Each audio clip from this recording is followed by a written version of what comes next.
convocation m'était donnée, je devais me rendre de toute urgence au royaume de l'homme qui était là avant le ciel. Différer n'était point possible. La chose étant actée, avec grand honneur, j'arrivai avec un empressement à peine croyable. Il était là, assis sur son trône. D'un geste élégant, ce grand personnage me fit signe de m'asseoir. Ma santé, comment allait-elle? Oui, je n'étais qu'un homme sur cette bonne terre, fragile donc. Lui, le plus grand des notables, prenait soin de mon état, tout du moins en apparence. L'instant suivant, sans transition aucune, le matador me dit le peu d'importance de ma petite, si petite personne. N'oublions pas qu'il était là avant le ciel, lui.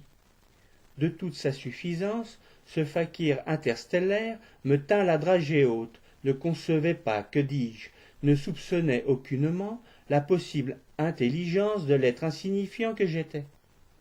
Après un long discours, j'osai un geste révolutionnaire, timidement levant le doigt pour demander la parole, et sans me démonter, lui fit entrevoir que peut-être, qu'éventuellement, il pourrait avoir pas tout à fait raison.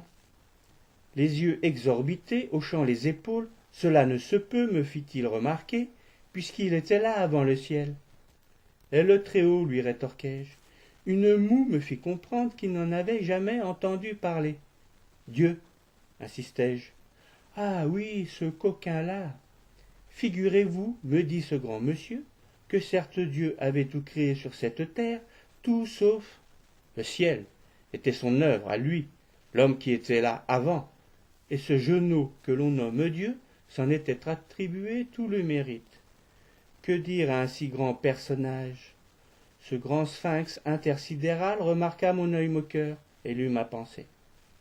En effet, la comparaison entre ce grand homme et Zeus m'effleura.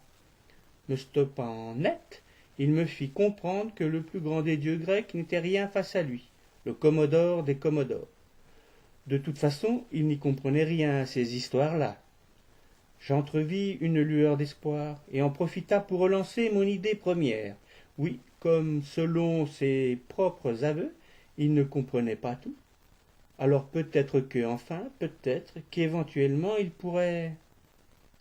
Courroucé à l'extrême, le grand Manitou passa du jaune au vert, puis de l'analine au cardinal, et enfin d'écrevisse à grenat. Le rouge avait, ma foi, bien des teintes que je ne connaissais pas. Comprenant que l'heure était grave, un genou à terre, priant l'être inférieur, oui, Dieu. L'homme qui était là avant le ciel ne pouvait pas disparaître devant un être insignifiant, et glissait perfidement à ce Dieu que l'homme qui était là avant le ciel était là avant lui aussi. Et toc, les choses devaient être replacées dans leur contexte. La divine providence agissant, le grand matador reprit son calme et m'indiqua la porte sans dire plus de mots. Un sourire m'illumina.